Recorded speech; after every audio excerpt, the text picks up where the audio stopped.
अब देखो यहाँ देखते हैं, when price of a commodity fall bye ₹2, कह रहा है price of the commodity fall bye ₹2, मतलब फॉल बाय ₹2 का मतलब अगर प्राइस फॉल बाय ₹2 है तो भाई आपको डेल्टा पी गिवन है, और क्योंकि ये फॉल बाय है तो -2 है, चेंज इन प्राइस होता है और फॉल कर रहा है, गिर रहा है तो माइनस का साइन आ गया।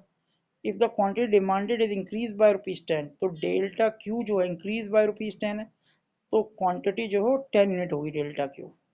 The price elasticity of demand is -1, आपको ईडी जो हमें गिवन है, इलास्टिसिटी ऑफ डिमांड जो हमें गिवन है वो गिवन है -1।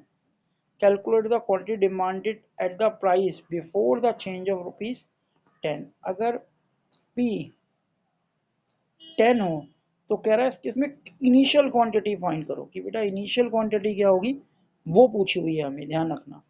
तो डेल्टा पी हमें गिवन है, प्राइस आपका क्या हो रहा है, तो आप देखो डेल्टा क्यू गिवन है, हमें क्यू निकालना है, तो ये तो और भी दी क्वेश्चन हो गया, सारी इंफॉर्मेशन तो क्वेश्चन ने हमें दे ही दी। तो ईडी इक्वल टू हमारा फॉर्मूला क्या बना, डेल्टा क्यू अपॉन में delta P multiply by P upon में क्यू। तो ईडी हमें गिवन है -1, डेल्टा क्यू हमें गिवन है 10, डेल्टा पी हमें गिवन है -2, पी गिवन है 10 और क्यू हमें फाइंड करना है। तो इससे हम इसे काटेंगे, 2 से अगर मैं इसे काटूं तो 5 आएगा।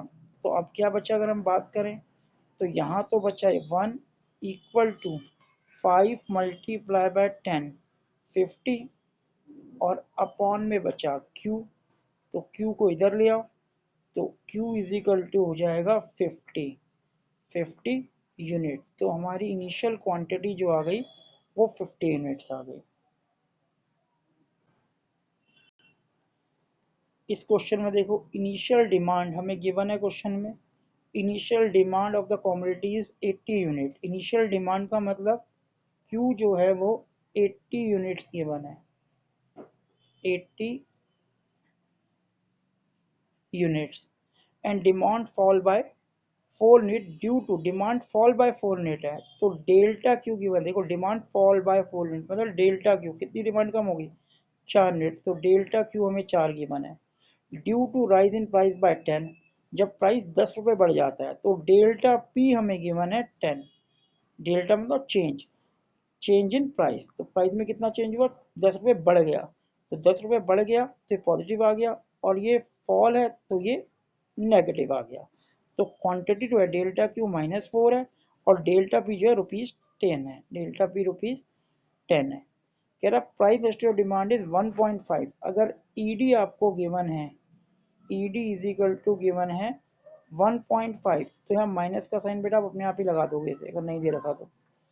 Calculate the price before the change in price, हमें क्या निकालना है, हमें पी निकालना है, प्राइस बिफोर द चेंज। तो फॉर्मूला हमें पता ही है कि delta Q upon delta P multiply by P divide by Q is equal to 1.5।